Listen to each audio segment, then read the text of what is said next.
السلام علیکم ورحمۃ اللہ وبرکاتہ، بسم اللہ الرحمن الرحیم، الصلاۃ والسلام علی رسول الکریم، اعوذ باللہ من الشیطان الرجیم، بسم اللہ الرحمن الرحیم۔ انا انزلناہ فی لیلۃ القدر وما ادراک ما لیلۃ القدر، لیلۃ القدر خیر من الف شہر، تنزل الملائكة والروح فيها بإذن ربهم من كل أمر، سلام هي حتى مطلع الفجر، تنزل الملائكة والروح فيها بإذن ربهم من كل أمر، سلام هي حتى مطلع الفجر۔ الحمد للہ وحدہ والصلاة والسلام علی من لا نبی بعدہ۔ جی تو آج انشاءاللہ سے پاکستان انڈیا کے علاقوں میں آخری 10 راتوں کا سلسلہ شروع ہو چکا ہے، اور یہ بہت قیمتی راتیں ہیں۔ یہ بات آپ سے 2-4 دن پہلے ہو جانی چاہیے تھی، لیکن مجھے اس کا خیال بعد میں آیا، بلکہ خیال کیا بعد میں کیا آیا، یہ چیز میرے سامنے آئی ہی بعد میں۔ شیخ صالح المنجد ہیں، سعودی عربیہ کے بزرگ عالم دین ہیں، آج کل سعودی حکومت کے زیر عتاب ہیں، اور کچھ سزائیں بھی بھگت چکے ہیں اور جیل بھی کاٹ چکے ہیں، شاید تھوڑی ابھی باہر آ گئے ہیں یا اندر، ابھی ان کو کچھ پتہ نہیں ہے، لیکن بہت ہی منجھے ہوئے عالم دین ہیں۔ ان کی بات، ان کے فتاویٰ، ان کی دعوت کا کام، ان کی حکمت بری باتیں، ان کی تفاسیر، ان کی تشریحات، احادیث کی، فقہ کے معاملات کی، قرآن کی آیات کی، اور دعاؤں کی، اذکار کی، ماشاء اللہ اللہ تعالیٰ نے ان کو بڑا علم عطا فرمایا ہے۔ اللہ سبحانہ و تعالیٰ ان کو صحت تندرستی عطا فرمائے، اور ان کو شریر لوگوں کے شر سے ان کی حفاظت فرمائے، اور جو آزمائش جس میں وہ مبتلا ہیں اللہ تعالیٰ اس کے بدلے ان کے درجات بلند فرمائے، اور ان کو اس آزمائش سے جلد آزادی فرمائے۔ ان کے سوشل میڈیا اکاؤنٹ پر ایک چھوٹا سا لنک شیئر ہوا کہ چونکہ 10 راتیں آ رہی ہیں، تو اس حوالے سے ان کی ایک چھوٹی سی کتاب ہے، یا ان کا کتابچہ کہہ لیجئے، جس میں انہوں نے 38 اس کے فوائد تحریر کیے ہیں۔ تو وہ اچانک میں نے کھولا، یہ رات کی بات ہے، میرے سامنے آیا تو بہت بہت جامع تھا، تو مجھے ایسا لگا جیسے آپ کے ساتھ سے شیئر کرنا چاہیے۔ اللہ سبحانہ و تعالیٰ نے آپ تمام بیٹیوں کو بڑی خیر عطا فرمائی ہے۔ دیکھیں، جتنے بھی آپ یہاں ہمارے ایم اے ایچ کے گروپس میں ہیں، ہمارے گرامر کے گروپس میں ہیں، اعراب القرآن میں ہیں، تجوید کے گروپس میں ہیں، یا جو ہمیں یوٹیوب پر دیکھنے والے طالب علم طالبات ہیں، آپ سب میں اللہ نے بڑی خیر رکھی ہے۔ یہ اس خیر کی علامت ہے کہ آپ یہاں موجود ہیں، یہ اس خیر کی وجہ سے آپ جڑے ہوئے ہیں۔ اس کا مطلب یعنی ہم اللہ تعالیٰ سے امید کرتے ہیں، اور ہم یہ اچھا گمان رکھتے ہوئے کہ آپ سب کی تربیت اچھے ماحول میں ہوئی ہے، آپ سب کے والدین نے آپ کو حلال لقمہ کھلایا ہے، کہ جس کی برکات ہیں کہ آپ کا دل دین کی طرف مائل ہے۔ آج کے ایسے دور میں جہاں پر لوگ دین سے نکل رہے ہیں، جہاں پر لوگ دین کو خیر آباد کہہ رہے ہیں، آپ اس میں موجود ہیں۔ تو چونکہ میں، آپ، ہم سب اللہ سبحانہ و تعالیٰ کی راہوں پر چلنے کی کوشش کر رہے ہیں، یا اس سے طلب کر رہے ہیں کہ یا اللہ ہمیں چلا، ہمیں وہ راہیں دکھا، تو اس کا مطلب ہمارا زیادہ حق بنتا ہے کہ ہم اس پر اچھے طرح سے چلیں، ہم اللہ سبحانہ و تعالیٰ کی اس راہ کو بڑے اچھے سے پکڑیں۔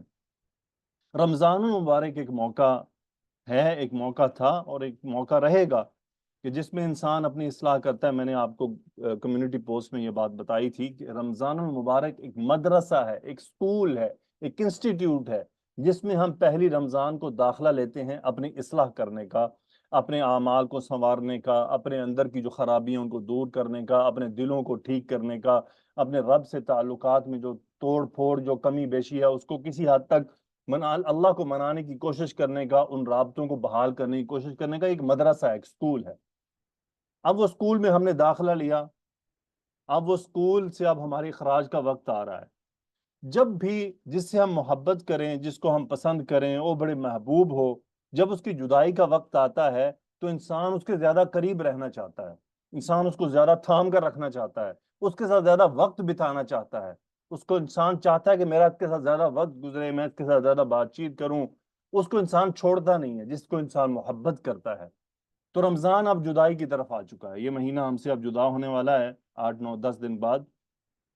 تو یہ دیکھیں جدائی کے وقت ہمارے لیے کتنا بڑا کام رکھ دیا گیا کہ 10 راتیں اللہ تعالیٰ فرما رہے ہیں اِنَّا أَنزَلْنَاهُ فِي لَيْلَةِ الْقَدْرِ، قرآن کو ہم نے لیلۃ القدر میں نازل کیا۔ لیلۃ القدر کیسے لیلۃ القدر بن گئی؟ کیونکہ اس میں قرآن نازل ہوا۔ وَمَا أَدْرَاكَ مَا لَيْلَةُ الْقَدْرِ، آپ کو کیسے معلوم پڑے کہ لیلۃ القدر ہے کیا، یہ کیسی شان والی رات ہے؟ پہلا تو سٹار لگ گیا، قرآن نازل ہوا۔ لیلۃ القدر خیر، بہت بہتر ہے، کس بات سے؟ من الف شہر، 1000 مہینے سے۔ تنزل الملائکۃ، ایک اور سٹار مل گیا، اس میں فرشتے اترتے ہیں، ایک اور سٹار مل گیا، والروح، اور جبریل اترتے ہیں۔ کیسے اترتے ہیں؟ اپنی مرضی سے اترتے ہیں؟ نہیں، بِإِذْنِ رَبِّهِمْ، اپنے رب کی اجازت سے۔ من کل امر سلام، یعنی وہ جو فرشتے ہیں وہ کیا لے کر اترتے ہیں؟ وہ اللہ تعالیٰ کی طرف سے سلامتی کے احکامات لے کر اترتے ہیں ہر معاملے میں۔ یہ حتی مطلع الفجر، یہ رات کب تک ہے؟ یہ طلوع فجر تک ہے، مغرب کے بعد سے شروع ہو کر طلوع آفتاب تک ہے۔ اگر اس سلامن کو ہم ہیا پر لے کر جائیں تو بات ہوتی ہے تنزل الملائکۃ والروح فیہا بإذن ربہم من کل امر، کہ اللہ تعالیٰ کے اذن سے، اس کی اجازت سے فرشتے اور روح الامین اترتے ہیں اس رات میں ہر معاملہ لے کر۔ سلام، سلامتی ہے، ہیا یہ رات، حتی مطلع الفجر، صبح کے طلوع ہونے تک، فجر کے طلوع ہونے تک۔ تو اللہ تعالیٰ نے اس رات کی یہ شان بیان فرمائی ہے کہ جس میں قرآن نازل ہوا ہے، فرشتے نازل ہوتے ہیں، جبریل آتے ہیں، اس میں اللہ تعالیٰ اس رات میں اگلے آنے والے سال کے معاملات کے احکامات طے کرتے ہیں، ہماری تقدیریں طے کی جاتی ہیں۔ یعنی اچھا، یہ بعض جو تقدیریں آلریڈی ہیں جو کتاب میں لکھی ہوئی ہیں، جو اللہ تعالیٰ کی طرف سے طے ہے، جو کتاب ہے، لیکن وہاں سے فرشتوں کو یہ ڈیلیور کی جاتی ہیں، فرشتوں کو بتایا جاتا ہے کہ اس سال میں فلانے فلانے کی موت آئے گی، اس سال میں فلاں فلاں جگہ بارش ہوگی، اس سال میں فلاں فلاں جگہ فلاں فلاں معاملات ہوں گے۔ آلریڈی موجود ہے لیکن آگے ڈیلیور کیا جاتا ہے، یعنی جیسے آپ نے پہلے سے احکامات تیار ہیں، آپ کے پاس موجود ہیں، لیکن آگے آپ نے ایک دن طے کر لیا جی ہم جنوری میں یہ احکامات ہر جنوری میں ڈیوائیڈ کریں گے ہر اگلے آنے والے سال کے لیے۔ تو فرشتوں کے پاس غائب کا علم تو نہیں ہے نا، فرشتوں کو تو اللہ کی طرف سے احکامات پہنچتے ہیں، اللہ سبحانہ و تعالیٰ ان کو یہ احکامات دیتے ہیں۔ تو سوچئے ایسی رات جس میں میرے آپ کے اور ہمارے اجتماعی معاملات طے ہونے ہیں، اس رات میں ہمیں اللہ تعالیٰ سے کتنی معافی مانگنی چاہیے، کتنا اللہ تعالیٰ سے سامنے رونا چاہیے، کتنا اس سے تعلق قائم کرنا چاہیے۔ تو شیخ محمد حفظہ اللہ نے تقریباً 38 نقاط، 38 فوائد اس رات کے بارے میں تحریر کیے ہیں۔ پہلا وہ یہ کہتے ہیں کہ اللہ سبحانہ و تعالیٰ نے مخلوقات کے درمیان میں فضیلت کو طے کیا ہے، بعض کو بعض پر فضیلت دی ہے، بعض دنوں کو بعض دنوں پر دی ہے، بعض مہینوں کو بعض مہینوں پر دی ہے۔ تو اللہ تعالیٰ نے اسی طرح رمضان المبارک کے جو آخری 10 دن ہیں، ان کو 10 راتیں ہیں، ان کو فضیلت دی ہے، اور ذی الحجہ کے 10 دنوں کو فضیلت دی ہے، یعنی ذی الحجہ کے جو 10 دن ہیں ان کی بڑی فضیلت ہے، اس کا کوئی مقابلہ نہیں۔ اس کے بعد ہفتے کے اندر جمعہ سب سے افضل دن ہے، مہینوں میں سب سے افضل مہینہ رمضان ہے، اور راتوں میں سب سے افضل راتیں یہ 10 راتیں ہیں رمضان المبارک کی، جس کے اندر ہم موجود ہیں۔ تو یہ فضیلت کی بات ہے کہ ہم ایسی راتوں کے اندر داخل ہو چکے ہیں جس میں ایک رات ایسی ہے جو فضیلت والی ہے۔ یہ بات آپ کے سامنے آئے گی آگے چل کے، میں اجمالاً بتا دیتا ہوں کہ اس کے اندر فضیلت والی رات اور اس کے اندر ہم نے کرنا کیا ہے، رسول اللہ صلی اللہ علیہ وسلم کا کیا طریقہ کار ہوا کرتا تھا، اس کے اندر اگر کوئی عورت خاتون معذور عذر ہے، اس کو شرعی عذر ہے، تو اس کے لیے اس کے اندر کیا احکامات ہیں، ہمیں اس رات میں کیا کیا کرنا چاہیے۔ میری بیٹی اور میرے بھائیوں یاد رکھیے گا، انسان کی نفس، انسان کی طبع مختلف ہوتی ہے، کسی کی طبع قرآن کریم کی قرات کی طرف مائل ہوتی ہے۔ یاد رکھیں کبھی بھی کسی کو ملامت نہ کریں کہ یار تم ہر وقت قرآن ہی پڑھتے رہتے ہو، نماز بھی پڑھ لیا کرو۔ کسی کو یہ مت کہا کریں کہ یار تم بس ذکر ہی کرتے ہو، قرآن بھی پڑھ لیا کرو۔ نہیں، ہر انسان کے اندر ایک طبیعت انسٹالڈ ہے، وہ طبیعت مائل ہوتی ہے. بعض لوگوں کے لیے قرآن کریم کی تلاوت بہت آسان امر ہوتا ہے تو وہ اس کو بہت شدت اور کثرت سے کرتے ہیں. بعض لوگوں کی زبان پر ذکر، اذکار، تسبیحات یہ بہت آسانی سے چڑھ جاتی ہیں اور ان کو کثرت سے کرتے ہیں. بعض لوگ روزے رکھنے میں بڑے آسانی ہوتی ہے وہ روزے رکھتے ہیں. بعض لوگوں کو نماز رکھنی یعنی پڑھنی ہوتی ہے وہ نماز زیادہ پڑھتے ہیں. تو یہ اعمال طبیعت کے حساب سے تقسیم ہوتے رہتے ہیں. تو یہ جو رات ہے جو لیلۃ القدر آپ کو انشاءاللہ آج سے شروع ہو چکی ہے، اور یہ جو 10 راتیں ہیں اس میں ان تمام اعمال کو آپ تقسیم کر سکتے ہیں انشاءاللہ. یعنی آپ 4 رکعت پڑھ لی، اس کے بعد 1 سپارہ پڑھ لیا، اس کے بعد کچھ اذکار کر لیے، پھر ہاتھ اٹھا کر رو دھو کر دعائیں مانگی، پھر 4 رکعت پڑھ لی، رکعت میں سجدوں میں دعائیں مانگی، لمبے سجدے کیے. تو انشاءاللہ آہستہ آہستہ اس کو ہم دیکھتے ہیں. کان النبی صلی اللہ علیہ وسلم یجتہد فی العشر الاواخر اجتہادا عظیما. رسول اللہ صلی اللہ علیہ وسلم آخری 10 راتوں میں بے انتہا محنت کیا کرتے تھے. رات لیلۃ القدر کی تلاش میں، اس کے فضل کو حاصل کرنے میں، اس کو غنیمت جانتے تھے اس موقع کو. اور ایسا اجتہاد آپ باقی دنوں میں نہیں کرتے تھے. اجتہاد کیا ہوتا ہے یہاں پہ؟ کیا کوشش، محنت، سٹرگل. اور اس رات میں جاگتے تھے باقاعدہ، اس رات کو زندہ رکھتے تھے. زندہ رکھنے سے مراد کیا ہے؟ زندہ رکھنے سے مراد ہے کہ یہ نہیں کہ اس کے اندر ہم سوشل میڈیا پہ بیٹھے رہیں ہر وقت، اور واٹس ایپ اور انسٹاگرام اور فیس بک پر، یوٹیوب پر. نو، زندہ رکھنے سے مراد ہے اللہ کی یاد میں زندہ رکھنا، نماز، اذکار، دعا، قرآن مجید کی قرأت. عائشہ رضی اللہ تعالیٰ عنہ سے روایت ہے کان رسول اللہ صلی اللہ علیہ وسلم یجتہد فی العشر الاواخر ما لا یجتہد فی غیرہ. یہاں پر علیہ الصلوۃ والسلام ان راتوں میں جو محنت کرتے تھے، جو مشقت کرتے تھے، جو اجتہاد کر دیتے تھے، زور لگا دیتے تھے، وہ باقی دنوں میں نہیں لگاتے تھے.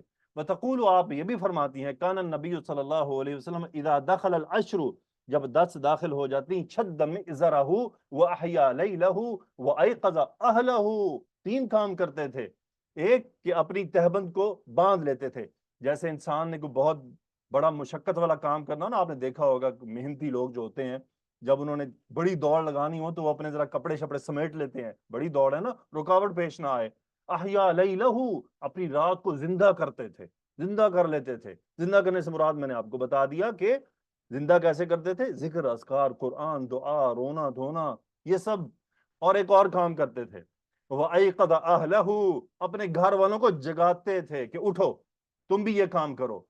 آج اگر کوئی کی اپنی بیوی کو کہے کہ بھائی اللہ کی بندی اٹھ رات عبادت کر، اور وہ بندی برا مان جائے تو وہ سمجھ لے کہ وہ کیا کر رہی ہے. آج کو بھائی اپنی بہن کو کہے میری بہن آج رات یہ جاگنے کی ہے، جاگنا سوشل میڈیا پر نہیں، انسٹاگرام، فیس بک، واٹس ایپ پر نہیں، اللہ کی یاد میں جاگنے کی رات ہے. اٹھو، اللہ سے معافی مانگو، اللہ کی یاد میں لگو. بعض عورتیں برا مان جاتی، تو اپنا دیکھ مینو چھڑ. نہیں، یہ غلط بات ہے. رسول اللہ صلی اللہ علیہ وسلم ایقظ اہلہ، اپنے گھر والوں کو جگاتے تھے، زبردستی جگاتے تھے. اٹھو، تمہارا کام ہے کہ یہ رات کو زندہ کرو تم. تو میرے بھائیوں بہنوں، اس کو برا نہیں منانا اگر آپ کو کوئی جگائے، کوئی کہے کہ جاگو.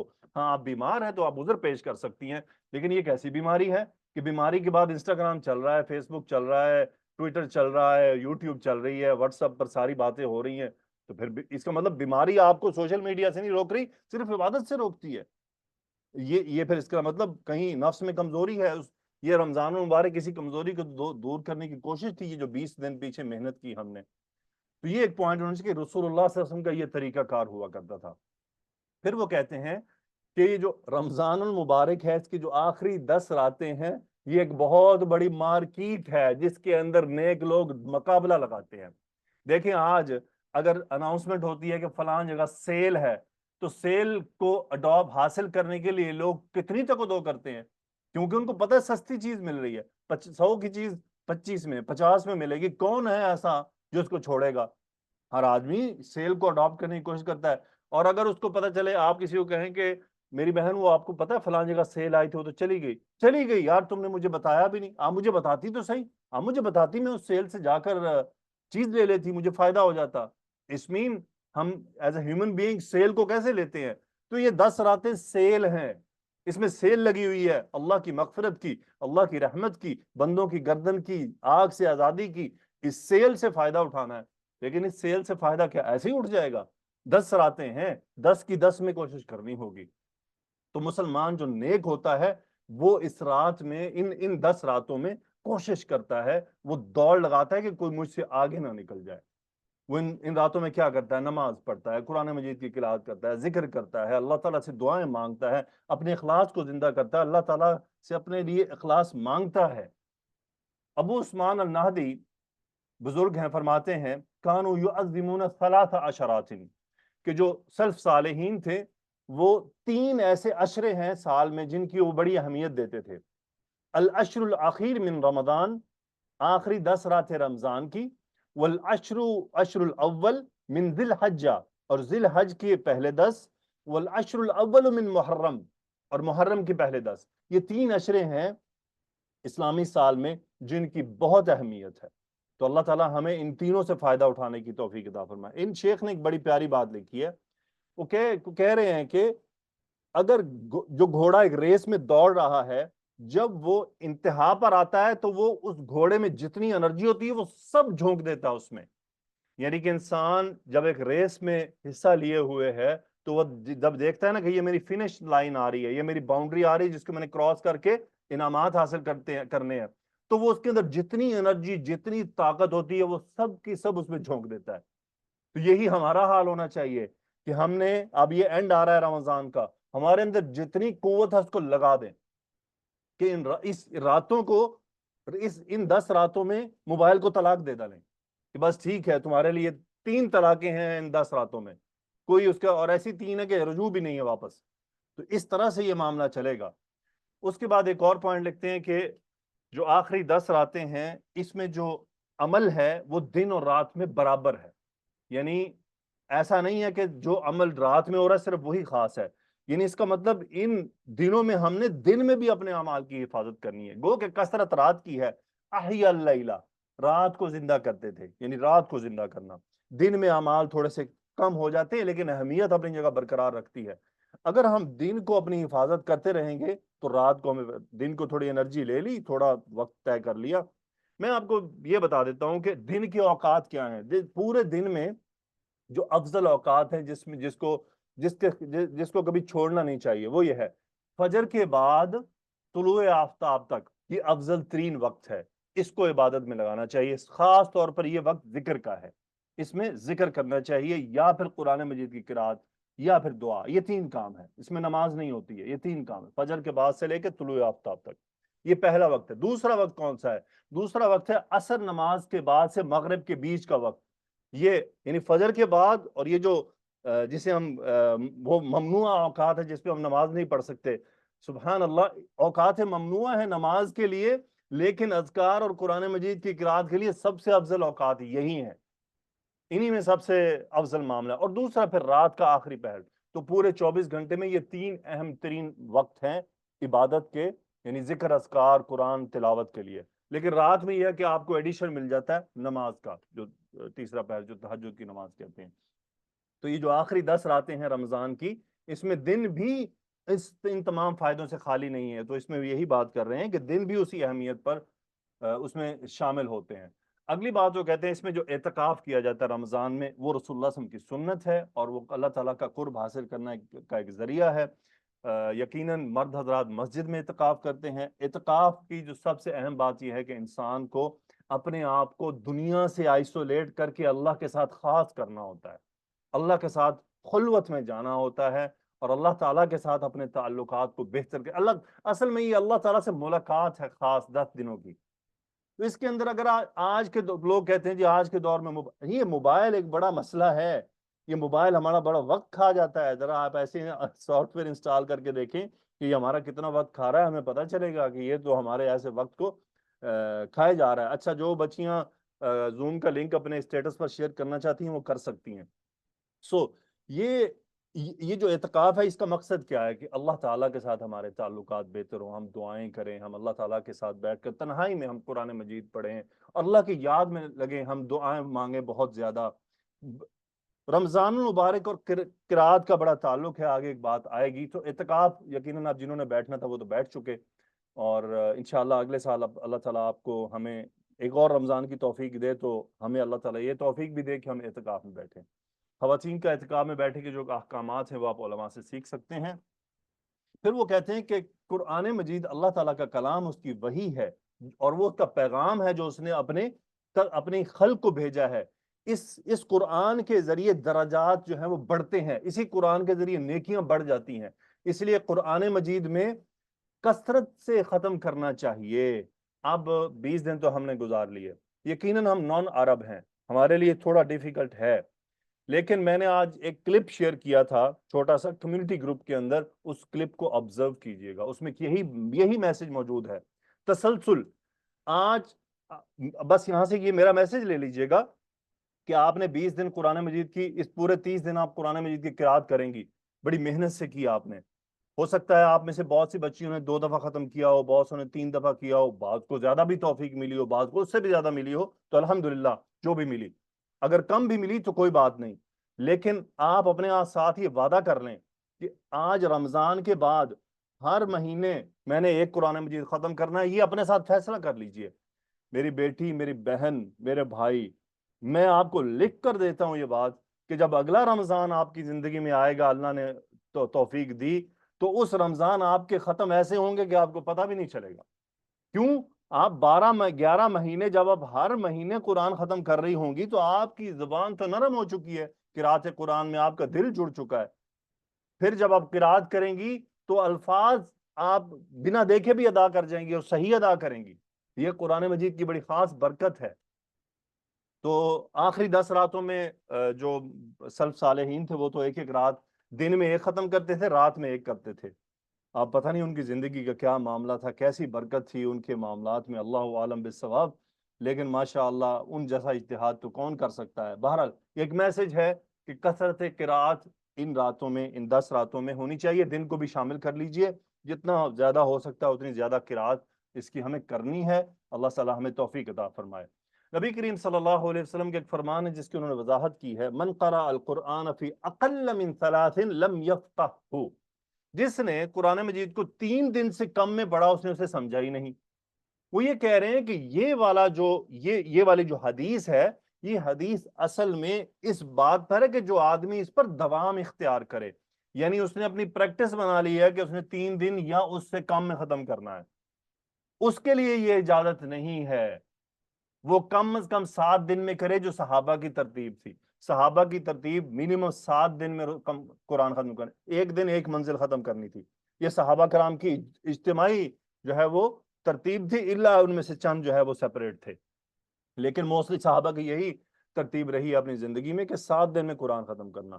تو یہاں پر بعض لوگ جب آپ قرآن مجید کثرت سے پڑھنے کی بات کرتے ہیں رمضان میں تو لوگ آ جاتے ہیں جی وہ حدیث، اس حدیث کا مقصد قرآن مجید کا رمضان میں قرات سے نہیں ہے، یہ اس پر ہے جو انسان اپنی روزانہ روٹین بناتا ہے. اس روٹین میں اسے ایسا قرآن نہیں پڑھنا کہ 3 دن میں ختم کر رہا ہے، اس میں اسے ایسے پڑھنا ہے کہ تھوڑا سمجھ کے پڑھے، اس کو آرام سے پڑھے. تو چونکہ ہم نان عرب ہیں تو ہم اس کو مہینہ دے لیتے ہیں، 1 ماہ دے لیتے ہیں. 1 ماہ میں اگر آپ ایک دن میں 1 سپارہ پڑھیں، اب چونکہ آپ خواتین ہیں آپ کے ساتھ عذر بھی ہوتا ہے تو 7-8 دن بیچ میں سے نکال لیں، تو آپ ایک دن میں 1.25 سپارہ پڑھ لیں تو ماشاءاللہ بہت بہترین ہے. ایک دن میں 1 سپارہ بڑا آرام سے پڑھا جا سکتا ہے، آپ اس کے ترجمہ بھی دیکھ سکتی ہیں. اور عربی زبان کا یہ فائدہ ہے جو آپ سیکھ رہی ہیں، جس کی آپ طالبات ہیں، سبحان اللہ وہ زبان تو ایسی ہے کہ سیکھنے کے بعد آپ کو قرآن مجید کی 30-40% تفسیر تو خود ہی سمجھ آنے لگتی ہے، اور باقی پھر انسان جیسے جیسے عربی میں ماہر ہوتا ہے باقی بھی کھلنی شروع ہو جاتی ہے. اگلا پوائنٹ وہ لکھتے ہیں کہ دعا اصل عبادت ہے. یہ مومن کا ہتھیار ہے اور اللہ تعالیٰ کی طرف سے یہ بڑا انعام ہے مومن کو کہ اس کو دعا کی توفیق ملتی ہے، اور یہ اللہ تعالیٰ کے احکامات پر عمل کرنے کا بھی ذریعہ ہے. وَقَالَ رَبُّكُمْ اُدْعُونِي أَسْتَجِبْ لَكُمْ. تم سب کے رب نے کہا مجھ سے مانگو، استجب لکم، میں تمہاری بات قبول کروں گا، تمہاری دعا قبول کی جائے گی، ایکسپٹ کی جائے گی. تو یہ ایک دعا یعنی ہمارے ہتھیار ہیں جن کے ذریعے ہمارے اللہ تعالیٰ سے رابطے قائم ہوتے ہیں. اللہ تعالیٰ ہم پر اپنا کرم، اپنی رحمت نازل کرتے ہیں، ہمیں مشکلات سے بچاتے ہیں، ہمارے دلوں کو قوت عطا فرماتے ہیں. دیکھیں بعض لوگ کہتے ہیں جی دعائیں مانگتے ہیں پھر بھی مصائب آتے ہیں، لیکن جو آدمی دعا مانگے اور جو نہ مانگے دونوں پر مصائب ہیں، دونوں کے بیہیویئر میں فرق ہوتا ہے. جو دعائیں مانگنے والا آدمی ہے اس پر مشکل آتی ہے، تکلیف آتی ہے تو وہ بڑی صبر ہمت سے اس کو گزار جاتا ہے. جو دعائیں نہیں مانگتا اس پر جب تکلیف، مشکل، مصیبت آتی ہے تو وہ اس میں رونا پیٹنا شروع کر دیتا ہے، اس کو تو سمجھ نہیں لگتی میں کروں کیا، کیونکہ اس کو تو دعائیں مانگنے کی عادت نہیں ہے، دعاؤں کے ساتھ کا تعلق نہیں ہے. جو اللہ تعالیٰ سے ہاتھ اٹھا کر دعائیں مانگتے ہیں پھر جب ان کو اللہ تعالیٰ کسی بات میں تھوڑا سا آزماتا ہے تو اللہ ان کو اس میں سے گزرنے کی راہ بھی بتا دیتا ہے۔ وہ دعائیں مانگنے والے کرتے کیا ہیں؟ فوراً تکلیف آئے گی ہاتھ اٹھا لیتے ہیں، اور جو نہیں مانگتے، جن کو پتہ ہی نہیں ہے، جن کو عادت ہی نہیں ہے، وہ لوگوں کے پیچھے بھاگتے ہیں، پیر فقیروں کے پیچھے بھاگتے ہیں، تعویذوں کے پیچھے بھاگتے ہیں، لوگوں کی طرف لپکتے ہیں۔ اور جو اللہ تعالیٰ کے ساتھ جڑنے والے ہوتے ہیں، اللہ سے مانگنے والے ہوتے ہیں، دعائیں مانگنے والے ہوتے ہیں، وہ اللہ کی طرف لپکتے ہیں۔ تکلیف، مصیبت، پریشانی، ضرورت پڑنے پر ان کو سب سے پہلے کون یاد آتا ہے؟ اللہ یاد آتا ہے۔ ایک بچے کی طرف دیکھیں، جو بچہ اپنی ماں کا محتاج ہے، صرف اس کو صرف اپنی ماں کی ضرورت ہے، اس کو جب ضرورت ہو، تکلیف ہو، درد ہو، رونا ہو، کوئی مار جائے، کہیں گر جائے، پہلی بات وہ کرتا ہے امی یا اماں، ماں کی طرف لپکتا ہے، یعنی اس کا ایسا تعلق ہوتا ہے۔ تو ہمارا ایز اے مسلمان اللہ تعالیٰ کے ساتھ، اللہ کے بندے ہوتے ہو، اللہ کے ساتھ ایسا تعلق ہونا چاہیے کہ ہر بات پر اللہ کی طرف ہماری جو دل ہے وہ آٹومیٹکلی لپک جائیں۔ پھر اس میں انہوں نے ایک اور بات لکھی ہے جو میں نے آپ سے کمیونٹی میں بھی ایک دفعہ شیئر کی تھی، کہ والذین یؤتون ما آتوا وقلوبہم وجلہ، یعنی نیک اعمال کرنے کے بعد، دینے کے بعد، یہاں جو لفظ ترجمہ ہے وہ تو الگ ہے، میں تشریحاً ترجمہ کر رہا ہوں، کہ اللہ کی عبادت کرنے کے بعد بھی، روزے رکھنے کے بعد، نمازیں پڑھنے کے بعد، صدقہ دینے کے بعد، وہم یخافون، اور وہ ڈرتے ہیں کس بات سے؟ اللہ تقبل منہم، ان سے قبول ہی نہ ہو۔ وہ کون لوگ ہیں؟ اولئک یسارعون فی الخیرات، اصل میں بھلائیوں میں مقابلے کرنے والے یہی لوگ ہیں، وہم لہا سابقون، وہی جلدی، نیکی میں جلدی کرنے والے ہیں اور اس میں مقابلہ اور ریس میں پڑے ہوئے ہیں، اصل یہ لوگ ہیں کہ نیک اعمال کر لیے، ساری رات جاگ لی، اور اس کے بعد بھی فکر لگی ہے یا اللہ کی قبول نہ ہویا تو کی بنے گا، یا اللہ اگر قبول نہ ہوا تو کیا بنے گا۔ تو دعا ایک بہت امپورٹنٹ میٹر ہے ان 10 دنوں میں، جو انہوں نے ایک پوائنٹ اس میں بتایا۔ دوسرا وہ کہتے ہیں مسلمان کے لیے یہ بات پسندیدہ ہے کہ وہ ان آخری 10 دنوں میں اللہ تعالیٰ کی قربت حاصل کرنے کے لیے اطاعت کا سہارا لے اور اللہ تعالیٰ سے مغفرت طلب کرے، اور اللہ تعالیٰ سے آگ سے آزادی کا پروانہ طلب کرے کہ یا اللہ میری گردن آزاد کر دے۔ اور اس گردن کے آزاد کرنے کا جو سب سے بڑا ذریعہ وہ بتاتے ہیں وہ ہے التحلیل۔ التحلیل کیا ہوتی ہے؟ وہ ہے لا الہ الا اللہ وحدہ لا شریک لہ، یعنی یہ والا تذکرہ کرنا، یہ ذکر کرنا۔ اور وہ یہ کہہ رہے ہیں کہ یہ ایسا تذکرہ ہے، یہ ایسا ذکر ہے جو گناہوں کو منہدم کر دیتا ہے، ان کو مٹا دیتا ہے، ایسا مٹاتا ہے کہ گویا گناہ بچا ہی نہیں، اور کوئی عمل اس پر سبقت نہیں لے جا سکتا۔ اور یہ وہ عمل ہے جو لوگوں کی گردنیں آزاد کرنے کے برابر برابر آتا ہے۔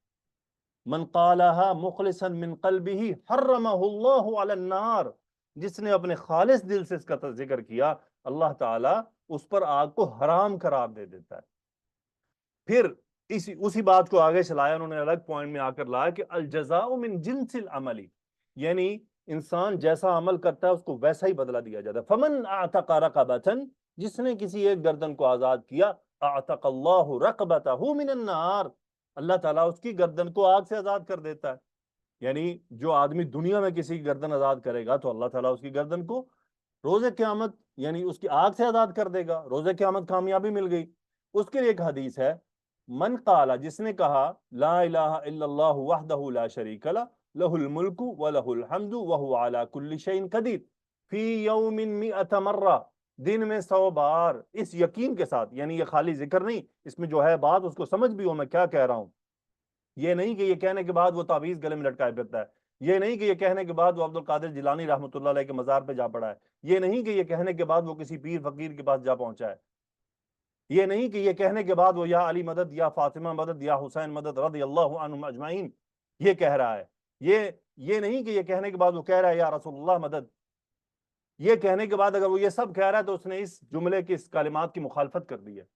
لا الہ الا اللہ وحدہ لا شریک لہ، لہ الملک ولہ الحمد وہو علی کل شیء قدیر، وہو علی کل شیء قدیر، وہی ہے جو ہر چیز پر قادر ہے اور کوئی بھی نہیں۔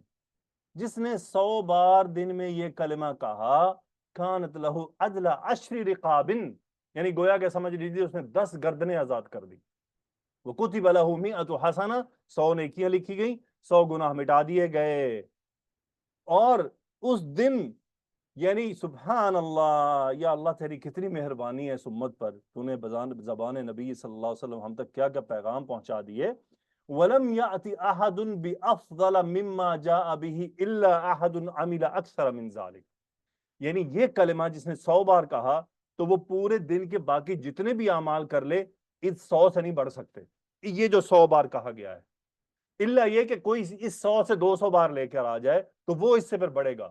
ادروائز جس نے یہ 100 بار دن میں کہا تو یہ اس کا سب سے افضل عمل ہے پورے دن کا. کیونکہ اس میں اعلانات کیا ہیں، اگر اس کی تفصیل جاننا چاہتی ہیں تو اذکار کی پلے لسٹ میں اس کا پورا لیکچر ہے، آپ سن سکتی ہیں کہ یہ ہے کیا. اگلا پوائنٹ وہ لکھتے ہیں، اس کا مطلب یہ ہو گیا کہ یہ ذکر بھی اپنی رات یا دن میں اس کو شامل رکھنا ہے آپ نے رمضان المبارک کے آخری 10 دن راتوں میں.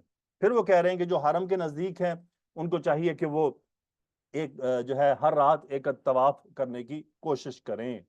اس کے بعد مسلمان پر یہ کہ وہ کثرت سے دعا کرے اس رات میں کہ اللہ تعالیٰ اس کی گردن کو آزاد کر دے. یعنی ہم سب کو مل کر اپنے لیے انفرادی بھی اور اپنے گھر والوں کے لیے بھی کہ یا اللہ ہماری گردنوں کو جہنم کی آگ سے آزاد کر دے. اس آزادی کو طلب کرنا، کیونکہ رمضان میں اللہ ان للہ اتقاء فی کل یوم ولیلۃ، یعنی اللہ تعالیٰ کی طرف سے بہت سے ایسے لوگ ہیں جن کی گردنیں آزاد کی جاتی ہیں ہر روز ہر رات، یعنی فی رمضان میں لکل عبد منہم دعوت مستجابہ، ہر بندے کی دعا قبول ہوتی ہے. تو اللہ تعالیٰ ہمیں اس میں سے شامل فرما دے. اگلا پوائنٹ وہ لکھتے ہیں، مسلمان کے لیے یہ پسندیدہ ہے کہ وہ رمضان کا اختتام کثرت استغفار پر کرے. یعنی ہمیں چاہیے کہ ہم ان دنوں میں استغفار کی بھی کثرت کریں، اللہ تعالیٰ سے مغفرت طلب کریں. اور وہ کہہ رہے ہیں الاستغفار ختام الاعمال الصالحہ، نیک اعمال کی مہر ہے استغفار. یعنی جتنے بھی نیک اعمال ہیں وہ کرنے کے بعد استغفار کرنا جیسا کہ آپ نے سٹیمپ لگا دی ہے.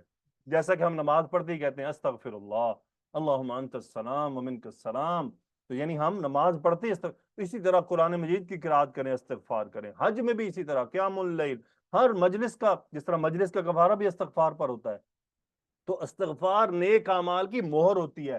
صدقہ دیں اس پر استغفار کریں. کیوں ہم استغفار اس لیے کرتے ہیں؟ یا اللہ کوئی اخلاص میں کمی رہ گئی ہو، کوئی ہمارے سنتوں کے صحیح درست ادائیگی میں کمی رہ گئی ہو، یا اللہ تیرے ساتھ تعلق میں کو قائم کرنے میں یقیناً کمیاں رہ گئی ہیں، تو وہ سب کمیاں انشاءاللہ اس استغفار سے دور ہو جاتی ہیں. اللہ تعالیٰ اپنی رحمت فرماتے ہیں. پھر وہ کہتے ہیں انفع الاستغفاری، کہ استغفار میں سب سے فائدے والا استغفار کیا ہے، کون سی مغفرت طلب کرنا ہے. وہ کہتے ہیں کہ سب سے فائدے والا استغفار ہے کہ انسان توبہ کرے. یعنی خالی اس کا ورد نہ ہو، بلکہ وہ جو اس کو ہر انسان کو پتا ہے کہ اس کے اندر کیا کمیاں ہیں، کہاں اس سے کمی بیشی ہو رہی ہے، وہ ان گناہوں کو چھوڑ دے، ان سے توبہ کرے، ان سے خود کو الگ کر لے، اس پر شرمندہ ہو، عزم کرے کہ آئندہ نہیں کروں گا. یہ سب سے فائدے والا استغفار ہوتا ہے.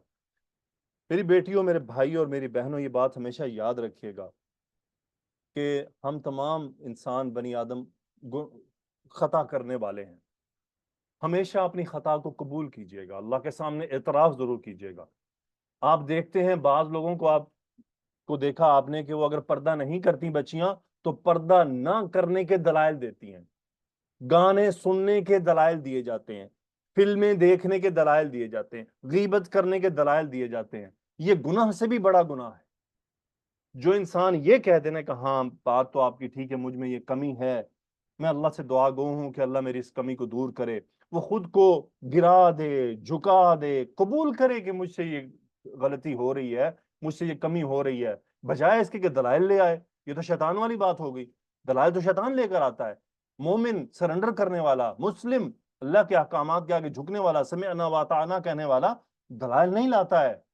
ہاں اس سے کمی بیشی ہو رہی ہے تو وہ کمی بیشی ایکسپٹ کرتا ہے، روتا ہے اس پر، جو اس کی اصلاح کرنے کی کوشش کرے اس کے آگے گڑ گڑاتا ہے کہ یار مجھ سے یہ غلطی ہو رہی ہے، تم بھی میرے لیے دعا کرو، بجائے اس کے کہ وہ آگے ہتھیار نکال لے اور فلسفیوں والے دلائل دینے شروع کر دے کہ یہ ہے اور وہ ہے اور اس لیے ہے، فلاں ہے تو یہ ہے تو اس کو دیکھو. تو ہمیشہ خود کو، چاہے ہم نیک اعمال کر رہے ہوں تب بھی خود کو غلط سمجھنا ہے ہم نے کہ ہم گناہ گار ہیں، ہم میں کمیاں ہیں. یہ اور اگر ہم سے نہیں ہو رہا ہے پھر تو بدرجہ اتم ہمیں یہ بات کرنی ہے کہ ہم میں کمیاں، تبھی ہمیں توبہ کی، استغفار کی یہ توفیق ملتی ہے. اور ایسے لوگوں کو توفیق مل جاتی ہے. یقین کیجئے جو لوگ دلائل دیتے ہیں ان کو توفیق نہیں ملتی. چونکہ وہ تو دلائل دے رہے ہیں، وہ تو پردہ نہ کرنے کو جائز سمجھتے ہیں، وہ تو پردہ نہ کرنے کے فوائد بیان کرتے ہیں، تو ان کو پردہ کی توفیق کہاں سے ملے گی؟ داڑھی کاٹنے والے، ان کو کہاں سے داڑھی رکھنے کی توفیق ملے گی جب وہ داڑھی کاٹنے کے دلائل بیان کریں گے؟ نماز نہ پڑھنے والے کو کہاں سے فائدہ ہوگا؟ تو اللہ تعالیٰ سے دعا ہے کہ اللہ تعالیٰ ہمیشہ ہمیں گناہوں کا اعتراف کرنے والا بنائے، لیکن گناہوں کا اعتراف صرف اللہ کے سامنے کریں۔ بندوں کو کہہ دیں کہ ہم میری کمزوری ہے، اور ان سے الجھے نہیں، کوئی آپ کو نصیحت، کیونکہ کوئی آپ کو نصیحت کرتا ہے، مجھے کوئی نصیحت کرتا ہے، وہ میرا دشمن تو نہیں ہے۔ مجھے کوئی کہہ رہا ہے یار گالی نہیں دو، غیبت نہیں کرو، وہ میرا دشمن نہیں ہے، اصل وہی تو میرا خیر خواہ ہے، وہی تو میرا فائدہ مند ہے، ہم ان سے کو ناراض ہو جاتے ہیں۔ اگلی بات وہ یہ کہتے ہیں کہ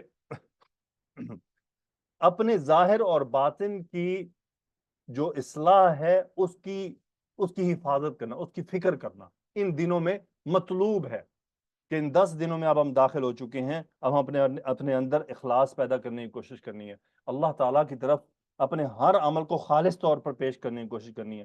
رات آپ نے گزاری، آپ جاگے، صبح آپ کی فرینڈ ملی، آپ کا دوست ملا، ہاں جی ماشاءاللہ رات تو بڑی عبادت کی، رو پڑے ایسے کام پر، اندر دل میں رو دیں کہ یا اللہ مجھے معاف فرما، یہ بندہ میرے کام کی تعریف کر رہا ہے، یا اللہ تو قبول کر لے، کیونکہ تعریفیں ہوں گی۔ اب یہ دیکھیں پاکستان میں کیا ہوتا ہے، اعتکاف کر کے آتے ہیں ہار پہنا کے، اور جیسے شادی ہو کے رخصت ہو رہا ہوتا ہے۔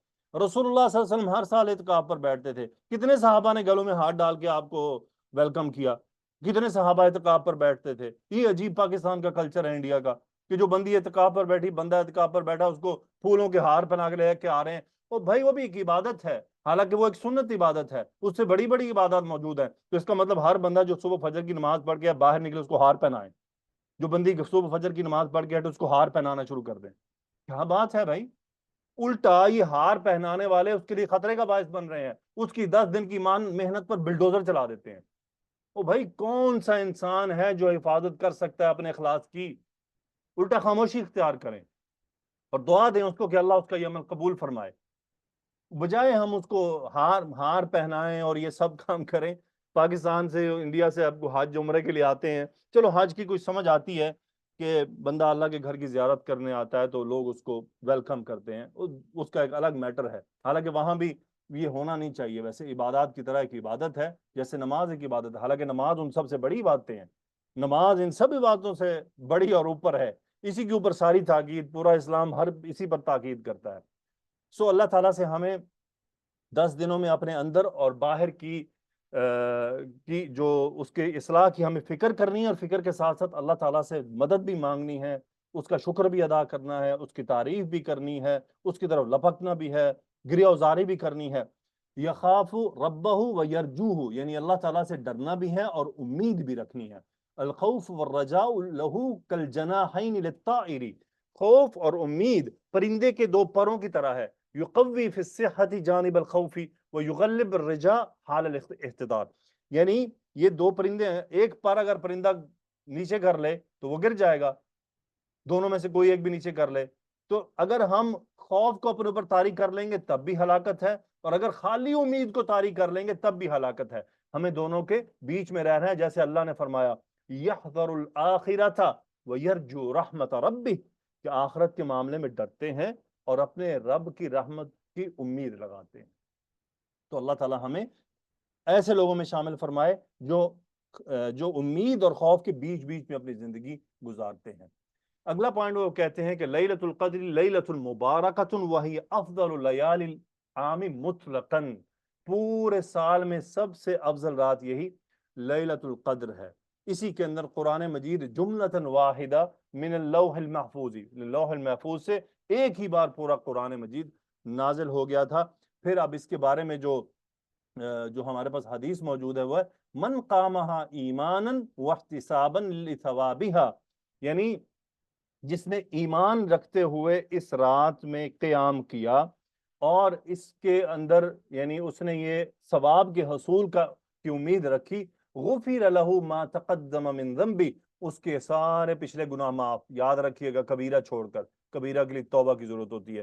ومن حرم خیرہا فہو المحروم، اور جو اس رات میں بھی یہ تمام حاصل نہ کر سکا، اصل محروم تو وہی ہے۔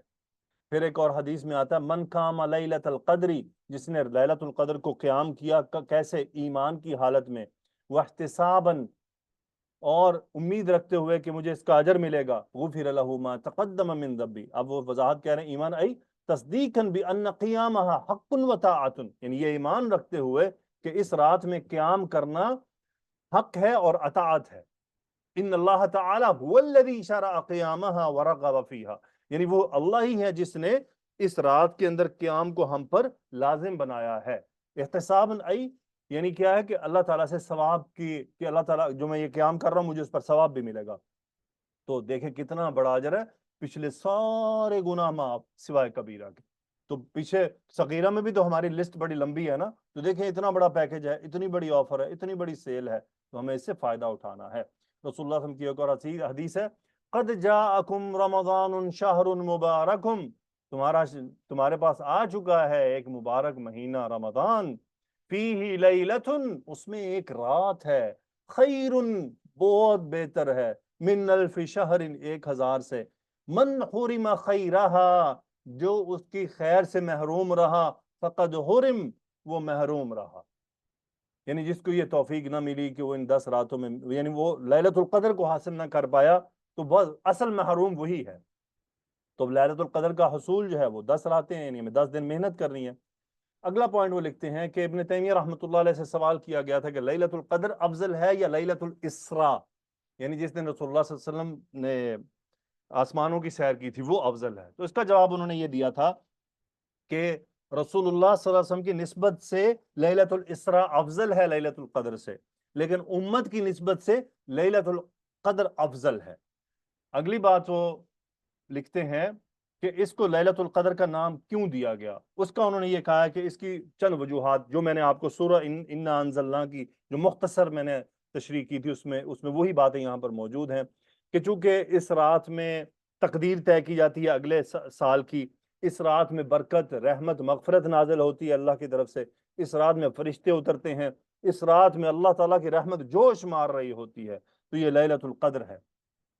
اگلا پوائنٹ جو انہوں نے جو فائدہ لکھا ہے وہ کہ التقرب الى اللہ تعالی بالعبادت والطاعت فی لیلۃ القدر ثوابہ عظیم جزیل، یعنی اس رات میں عبادت کرنا، یعنی اللہ تعالیٰ کا قرب حاصل کرنے کے لیے کوئی بھی عبادت کرنا، وہ بہت بڑے اجر کو ساتھ لے ہوئے۔ کیونکہ فالعبادت فی لیلۃ القدر خیر من عبادت الف شہر، 1000 سال کی عبادت سے بہتر ہے، یعنی عام دنوں میں ہم 1000 سال ذکر کریں، اس کے مقابلے میں اس ایک رات کا ذکر افضل ہے 1000 مہینے، سوری الف شہر، مہینے، میرے منہ سے سال نکل گیا۔ ہم اس ایک رات میں جو قرآن پڑھیں گے وہ 1000 مہینے قرآن پڑھنے سے افضل ہے۔ اس رات کے اندر نماز کا قیام کرنا 1000 مہینے کی پڑھی گئی نمازوں سے افضل ہے۔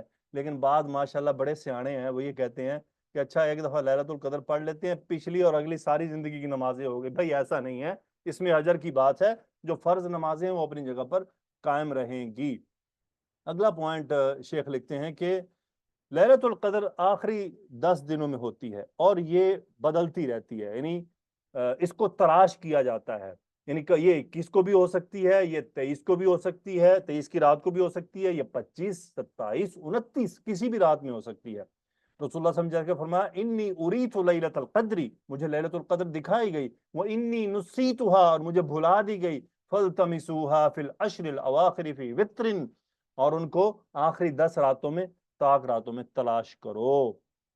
پھر کیا اگلا وہ پوائنٹ لکھتے ہیں کہ جو لیلۃ القدر ہے تکون فی العشر الاواخر من رمضان فی الوتر منها وتتنقل بینها فلا تختص بلیلۃ معینہ، وہ کہہ رہے ہیں کہ کسی ایک رات کو خاص کرنے کی ضرورت نہیں ہے، کیونکہ رسول اللہ صلی اللہ علیہ وسلم کی حدیث واضح ہے کہ آخری 10 طاق راتوں میں اس کو تلاش کرو، لازمی تلاش کرو۔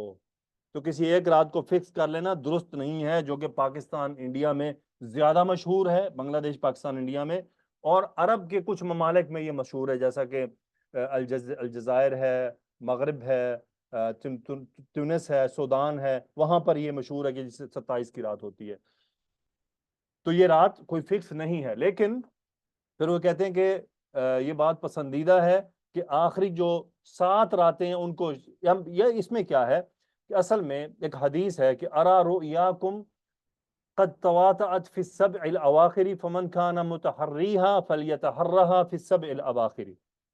بعض صحابہ نے آخری 7 راتوں کے خواب دیکھنے کا تذکرہ کیا تھا، تو آپ صلی اللہ علیہ وسلم نے اس کا یہی تذکرہ کیا کہ پھر آخری 7 راتوں میں بھی تلاش کرو، اس کا مطلب تمہارے خواب جو ہیں وہ میچ کر رہے ہیں، کیونکہ تمام صحابہ دیکھ رہے تھے، تو مختلف صحابہ نے بیان کیا کہ ہم نے آخری 7 راتوں کا دیکھا ہے۔ تو یہ اب حدیث کیا اشارہ کر رہی ہے کہ آخری 7 راتیں، لیکن پھر علماء نے اس کا جواب یہ دیا ہے کہ 10 راتوں کے بعد اگر کوئی اہمیت ہے، یعنی اگر 10 راتوں سے بات اگر آگے نکلتی ہے تو پھر وہ آخری 7 ہیں، اس سے کم نہیں ہے، یعنی یا تو یہ ہے کہ العشر الاواخر یا پھر السبع الاواخر، آخری 7 راتیں۔ اب یوں سمجھ لیں کہ اگر خدا نہ خواستہ کسی سے 3 چھوٹ گئے، ایک اور حدیث ہے التمسوها فی العشر الاواخر فإن ضعف احدکم او عجز فلا یغلبن علی السبع البواقی، یعنی اگر کسی سے کمزوری کی وجہ سے، جاب کی وجہ سے، بیماری کی وجہ سے پہلی 3 چھوٹ گئیں تو اب وہ 7 مت ضائع کرے، آخری 7 کو تو وہ ضرور حاصل کرے۔ اگلا پوائنٹ شیخ لکھتے ہیں، یہاں پر اصل میں وہی 27 تاریخ کا سارا تذکرہ ہے کہ ایک صحابی ہیں، انہوں نے قسم اٹھا کر کہا تھا کہ 27 کی رات ہی وہی رات ہے جو لیلۃ القدر ہوتی ہے، اور اس طرح بہت سے مزید بزرگوں سے بھی یہ بات نقل ہوئی ہے، لیکن اصل میں بات وہی ہے کہ لیلۃ القدر کوئی فکس نہیں ہے۔ ہو سکتا ہے جن صحابی نے قسم اٹھائی ہے انہوں نے بار بار 27 تاریخ یا انہوں نے غالباً 27 تاریخ کو اس رات کو محسوس کیا ہو، کیونکہ آگے میں آپ کو بتاؤں گا کہ اس کی نشانیاں بھی ہیں کچھ، تو اور وہ نشانیاں ہر آدمی نہیں پہچان سکتا، لیکن صحابہ تو پھر صحابہ تھے، وہ تو اللہ کے ولی لوگ تھے، تو وہ تو پہچان لیتے تھے۔ بہرحال زیادہ صحابہ نے تاریخوں کا تذکرہ نہیں کیا ہے، وہ ان آخری 10 راتوں میں تلاش کرتے تھے۔ ایک صحابی ہیں جنہوں نے قسم اٹھا کر تذکرہ کیا ہے، تو بہرحال اصل بات یہی ہے کہ یہ آخری 10 راتوں میں ہمیں اس کو تلاش کرنا ہے، کیونکہ رسول اللہ صلی اللہ علیہ وسلم کی حدیث بالکل واضح ہے اس میں۔ پھر وہ کہہ رہے ہیں کہ اس رات کو 27 کی رات فکس کر کے اور اس کو خوشیاں منانا، اس دن روشنائیاں کرنا اور اس دن مٹھائیاں بانٹنا، یہ سب غیر درست باتیں ہیں، یہ جائز نہیں ہے، اور اس رات کو خاص کرنا بھی غلط ہے کہ یہ 27 کی رات ہی ہے، کیونکہ حدیث واضح ہے کہ تلاش کرو اس کو۔ اگلی بات جو یہ کہہ رہے ہیں، بعض لوگ کیا ہے کہ 27 کی رات فکس کر کے اس میں پھر عمرے کو ادا کرنا بھی پکا سمجھ لیتے ہیں، تو وہ کہہ رہے ہیں کہ یہ بھی غلط بات ہے، یہ بھی درست بات نہیں ہے کہ کوئی آدمی یہ کہے کہ جی لیلۃ القدر کو عمرہ ضرور ہونا چاہیے، نہیں۔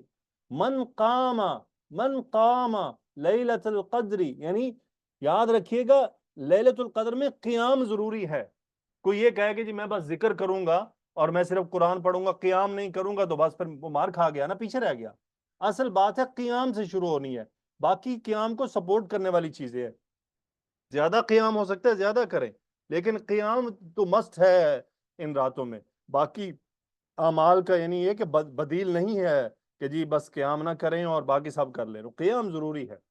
پھر وہ کہتے ہیں کہ بعض احادیث میں یہ بات آئی ہے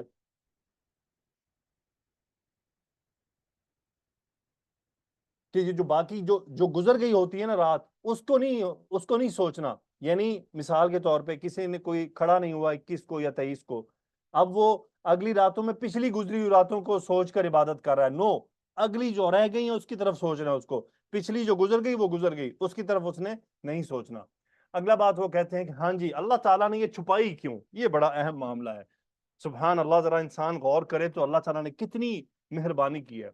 اگر یہ رات فکس ہوتی کہ فار ایگزامپل لے لیجئے 27 تاریخ ہے، تو 27 تاریخ کو آج کیا ہوتا ہے، سارا مہینہ نمازیں پڑھنے والے بھی نہیں کھڑے ہوتے ہیں، یعنی جو لوگ پورا رمضان نماز نہیں پڑھتے ہیں وہ بھی 27 کو پہنچے ہوتے ہیں، جو پورا رمضان فلمیں دیکھ کے گزارتے ہیں وہ بھی 27 تاریخ کو پہنچے ہوتے ہیں۔ تو یہاں سے علماء کہتے ہیں نہیں، اللہ نے الگ کر دیا، اب 10 میں محنت کون کرے گا، وہ جس نے 20 دن بڑی محنت سے کام کیا ہے، وہ کہے گا یہ 10 بھی نہیں ضائع ہونے چاہیے، یہ 10 بھی نہیں ضائع ہونے چاہیے، کیونکہ وہ تو لیلۃ القدر کھونا ہی نہیں چاہتا۔ جس نے پورا رمضان سستی کی وہ سمجھ رہا ہے شاید بس یہ 27 فکس ہے، بس جان چھوٹی، اگر 27 فکس ہوتی تو پھر ہر آدمی اس میں آتا۔ یہاں یہ ہے کہ الٹا یہ اللہ تعالیٰ نے اس امت پر رحم کر دیا کہ موقع دے دیا کہ مثال کے طور پر جس سے کوئی کمی بیشی رہی وہ رمضان میں اس سے 20 دنوں میں نمازیں چھوٹ گئیں، اس سے کمی بیشی رہی، زندگی میں کمی بیشی رہی، اب اس کو شوق پیدا ہوا ہے کہ لیلۃ القدر حاصل کی جائے، ہو سکتا ہے وہ یہ 10 دن زور لگا دے، ہو سکتا ہے اس کا یہ 10 دن زور لگانا اس کی زندگی بدل ڈالے، اور اگر ایک ہی دن ہوتا تو وہ اس پر اکتفا کر لیتا۔ تو علماء یہ کہتے ہیں کہ اس کا مطلب لگتا ہے کہ اس کی بڑی حکمت ہے اس کے پیچھے، کہ 10 دن موقع دیا کہ لگاؤ زور، ذرا کرو، کوشش کرو۔ تو یہیں سے تو پتہ چلے گا نا سچا پکا کون ہے اور کچا کون ہے، جیسے کہتے ہیں نا پکے روٹ کا مسافر کون ہے اور کچے روٹ کا مسافر کون ہے، یہیں سے تو پتہ چلنا ہے کہ پکی راہوں کے مسافر کون ہیں اور کچی راہوں والے کون ہیں۔ پکی راہوں والے ہیں وہ 10 دنوں کو زندہ کرنے کی کوشش کریں گے، ان 10 راتوں کو زندہ کرنے کی کوشش کریں گے، کچی راہوں والے کہیں گے اگلے سال دیکھیں گے۔ سو اللہ تعالی ہم سب پر رحم فرمائے۔ پھر وہ کہتے ہیں کہ اس رات میں جو دعا ہے کثرت سے مانگی جانے والی وہ ہے اللہم انک عفو تحب العفو فاعف عنی، یہ سب سے بہترین دعا ہے کہ فعن ام المؤمنین عائشہ رضی اللہ عنہا، عائشہ رضی اللہ تعالیٰ عنہ سے روایت ہے، قالت فرماتی ہیں قلت میں نے کہا عرض کیا یا رسول اللہ اے اللہ کے رسول ارأیت ان علمت ای لیلۃ القدر ما اقول فیہا، کہ اگر میں جان جاؤں کہ لیلۃ القدر کون سی ہے تو میں اس میں کیا کہوں، قال قولی آپ نے فرمایا کہو اللہم انک عفو تحب العفو فاعف عنی، کہ مجھ سے درگزر فرما، کہ تو درگزر کرنے کو پسند کرتا ہے، چونکہ کریم ہے نا، کریم ہے رحیم ہے تو چاہتا ہے کہ بندوں کو معاف کرے، تو اس لیے ہم اس سے معافی کا سوال کرتے ہیں۔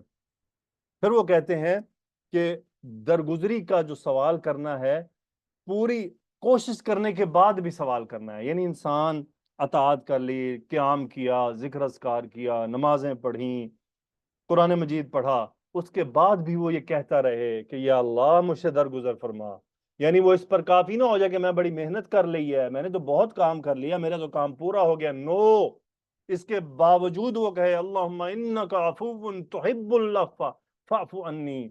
ایک بزرگ کا انہوں نے ایک دعا نقل کی ہے، یقین کریں میں نے جب پڑھی تو وہ کیا کہتے تھے، اللہم ارض عنا، یا اللہ ہم سے راضی ہو جا، فَإِن لَمْ تَرْضَ عَنَّا، اگر تو ہم سے راضی نہیں ہوا فَاعْفُ عَنَّا، اتنا تو کر دے، ہم سے درگزر فرما دے، ہمیں درگزر، ہم سے درگزر کر، یعنی ٹھیک ہے مان لیا تو راضی نہیں ہوا، ہم تیرے اس کو لیول، ہم اپنے عبادات کے ذریعے، اپنے اخلاص کے ذریعے تجھے راضی نہیں کر سکے، ہو سکتا ہے ہم اس مقام پر نہیں پہنچ سکے، کم از کم اتنا تو ہو فَاعْفُ عَنَّا، ہم سے درگزر تو کر دے، ہم سے درگزر کر لے۔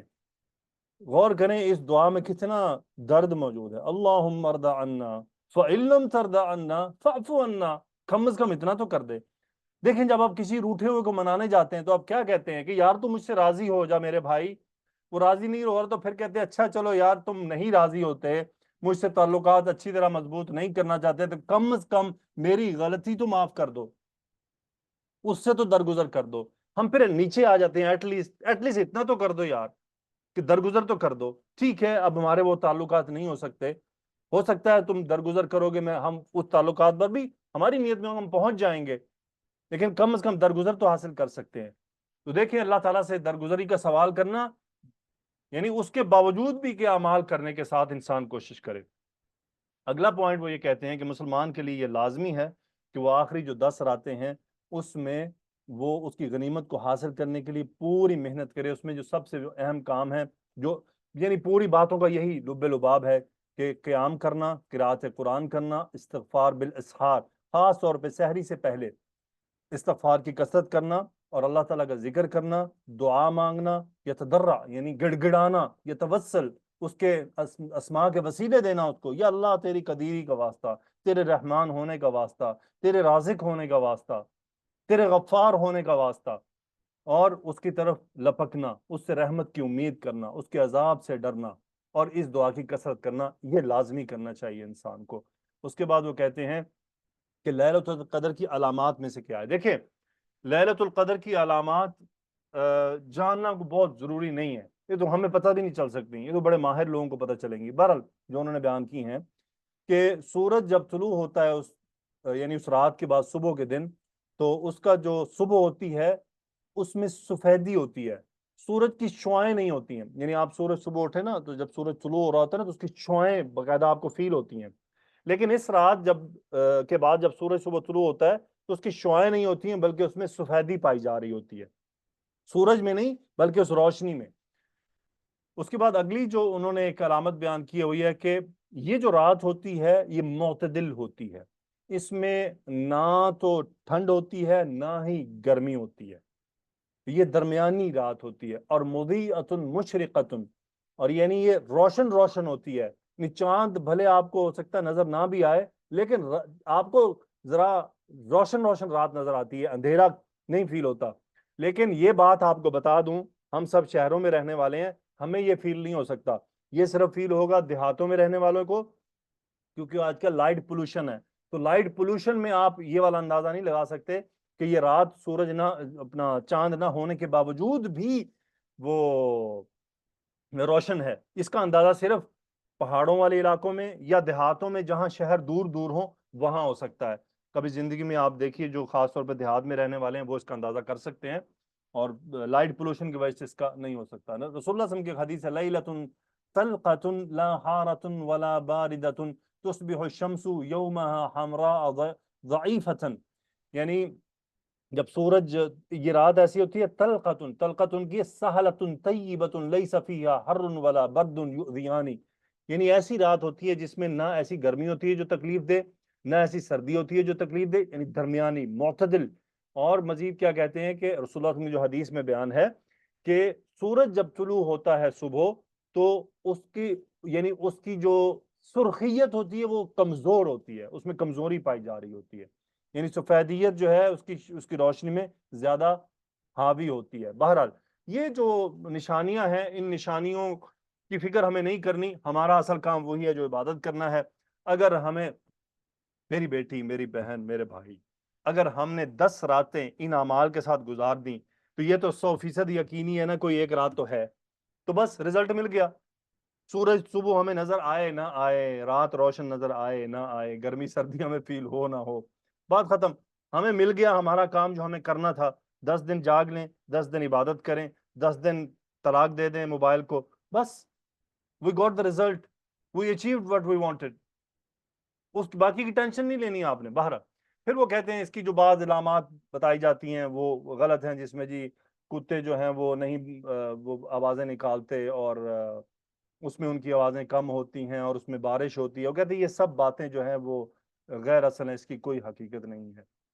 اصل بات یہی ہے المسلم اللبیب یجتہد فی العشر الاواخر، عقل مند مسلمان یہی ہے کہ وہ آخری 10 راتوں میں محنت کرتا ہے اور پھر وہ رمضان میں بھی محنت کرتا ہے۔ اس کا اصل جو یہی اصل ہمارا جو مشن ہے، یکون ہمہ مرضات اللہ، مسلمان سمجھدار مسلمان کی اصل ایک ہی ڈیمانڈ ہوتی، اللہ کی رضا حاصل کرنا، چاہے وہ رمضان ہے چاہے ساری زندگی ہے، یہ ہماری اصل مشن ہے۔ اس کے بعد وہ کہتے ہیں کہ اصل میں جو اجر کے حصول کے لیے ہمیں سارے یہ کام کرنے ہوتے ہیں، ہم قیام بھی کرتے ہیں، قرات بھی کرتے ہیں، ذکر اذکار بھی کرتے ہیں، دعائیں بھی مانگتے ہیں۔ جس نے لیلۃ القدر جس کو مل گئی اس نے بہت بڑا نفع حاصل کر لیا، اس کو چاہیے کہ پھر وہ اللہ تعالیٰ کا شکر ادا کرے، یعنی اگر اس نے 10 راتیں اللہ سبحانہ و تعالیٰ کی عبادت، ذکر اذکار قرآن میں گزارے، اب اسے چاہیے کہ وہ اللہ تعالیٰ کا شکر ادا کرے اس بات پر، اس توفیق پر، یہ نہیں کہ جناب 10 راتیں گزری تو سارا پانی میں بہا دے پہلی رات کوئی، ایسا نہیں۔ تو اللہ تعالیٰ ہمیں ایسی صورت حال سے بچائے۔ میری بیٹیوں بچیے گا، 10 راتوں کے بعد ہمارے پاکستان انڈیا کے کلچر میں چاند رات کا ایک کانسیپٹ ہے، پلیز اپنی عبادات کو اس رات میں ضائع مت کیجیے گا، کہ جیسا کہ گویا لگتا ہے کہ واقعی ابلیس آزاد ہو جاتا ہے۔ سو ہمیں ان تمام اعمال سے بچنے کی کوشش کرنی ہے، خود کو بھی بچانا ہے، جہاں تک ہو سکے کسی دوسرے کی اصلاح ہو سکے وہ بھی ہمیں کرنی ہے۔ اس کے بعد آخر میں انہوں نے جو خواتین جن کا عذر ہوتا ہے اس کے بارے میں انہوں نے کچھ لکھا ہے، یہ خیر ان کا اپنا فتویٰ ہے۔ وہ کہتے ہیں کہ یشرع للمرأة الحائض والنفساء احیاء لیال العشر الاواخر بالعبادات والطاعات، یعنی یہ بات وہ عورت جس کو شرعی عذر ہو، شرعی عذر 2 طرح کے ہیں، ولادت کے بعد ہوتا ہے، اور ایک جو ہے وہ خواتین کو نارملی ہر مہینے اللہ کی طرف سے ایک ان پر ان کے ساتھ ایک معاملہ اللہ کی طرف سے طے ہے، اللہ حکیم خبیر ہے، علیم ہے۔ اس صورت میں ان کو نماز ممنوع ہے، طواف کعبہ ممنوع ہے، اور اعتکاف فی المسجد ممنوع ہے۔ اس صورت میں ذکر اذکار نہیں چھوڑنا، ذکر اذکار ضرور کرنا ہے۔ لیکن انہوں نے ایک فتویٰ دیا ہے، وہ کہہ رہے ہیں فتقرأ القرآن، کہ وہ قرآن بھی پڑھے دون ان تمسل مصحف، بنا قرآن کو چھوئے، قرآن کو چھوئے بنا وہ قرآن کی قرات کر سکتی ہیں ان 10 راتوں میں۔ یہ ان کا فتویٰ ہے۔ تو میں نہ مفتی ہوں نہ عالم دین ہوں، میں اس پر کوئی رائے نہیں دیتا۔ تو آپ کی اگر آپ کا شرح صدر ہے آپ کر لیں، نہیں ہے نہیں کریں، آپ کے جن علماء کو فالو کرتے ہیں ان علماء سے پوچھ لیں، تو جو آپ کا دل جس طرف مائل ہو آپ وہ کام کر لیں۔ تو پھر وہ کہتے ہیں کہ ان کو چاہیے کہ ان 10 راتوں میں ذکر اللہ کریں، استغفار کریں، دعائیں مانگیں۔ دیکھیں وہ شرعی عذر ان تمام باتوں سے منع نہیں کرتے ہیں کہ اللہ کا ذکر کیا جائے، استغفار کیا جائے، دعائیں مانگی جائیں، گڑ گڑایا جائے۔ وہ کہہ رہے لا تحرم نفسها من فضل ثواب و خیر لیلۃ القدر۔ عورت کو چاہیے کہ وہ اپنے آپ پر اس فضل کو، اس ثواب کو ضائع مت کرے، خود کو ایسے ہی حرام نہ کر لے کہ ذکر بھی نہیں کرنا۔ موقع کی غنیمت جانتے ہوئے آپ سب بچیوں کو کہہ رہا ہوں کہ ہمارے پاکستان اور انڈیا کے معاشرے میں ایک بڑا مسئلہ ہے کہ جو ہی خاتون ایسے وقت میں گزرتی ہے تو کیونکہ وہ نماز نہیں پڑھتی تو وہ ذکر بھی چھوڑ دیتی ہے۔ صبح و شام کے اذکار کبھی مت چھوڑیں، چاہے آپ پر شرعی عذر ہی کیوں نہیں ہے، اسے منع نہیں ہے، بلکہ یہ تو الٹا زیادہ کرنے چاہیے آپ کو، کیونکہ آپ ایسے ٹائم پیریڈ سے گزر رہی ہوتی ہیں جو آپ کے لیے کبھی تکلیف دہ بھی ہوتا ہے، کبھی نارمل ہوتا ہے، لیکن اس کے کچھ چیزیں ایسی ہیں جو آپ کی نفس پر اثر چھوڑ رہی ہوتی ہیں۔ تو اگر آپ صبح اور شام کے اذکار کو تھام کر رکھیں گی تو وہ آپ کے جو نفس پر جو ان اوقات کے جو اثرات ہوتے ہیں وہ بھی ضرور کمزور ہوں گے، آپ اللہ کی پروٹیکشن میں رہیں گی۔ بھلا اللہ کی پروٹیکشن بھی کوئی چھوڑتا ہے؟ تو صبح و شام میری بچیوں یہ پروٹیکشن مت چھوڑا کریں۔ ان 10 راتوں میں کو ضائع نہیں کرنا، شرعی عذر کے باوجود بھی اللہ تعالیٰ سے دعاؤں کا سلسلہ جاری رکھیں، تسبیح اذکار کریں۔ اگر سوشل میڈیا پر جاگ سکتے ہیں دیکھتے ہوئے تو ذکر اذکار میں کیوں نہیں جاگ سکتے؟ تو ذکر اذکار میں جاگیں۔ تو آخری جو بات یہ ہے کہ وہ کہتے ہیں کہ پھر رمضان ختم ہونے سے 2-3 دن پہلے جو زکوٰۃ فطر ہے اس کو ضرور عطا کریں۔ تو زکوٰۃ فطرہ جو ہے اس سے جو انسان کی کمی بیشی رہ گئی ہوتی ہے رمضان میں، وہ اس سے اس کی پاکی کا باعث بنتی ہے۔ اللہ تعالیٰ سے دعا ہے کہ اللہ سبحانہ و تعالیٰ مجھے، آپ کو، ہم سب کو رمضان المبارک سے فائدہ اٹھانے کی توفیق عطا فرمائے، ان 10 راتوں سے فائدہ اٹھانے کی ہمیں توفیق عطا فرمائے۔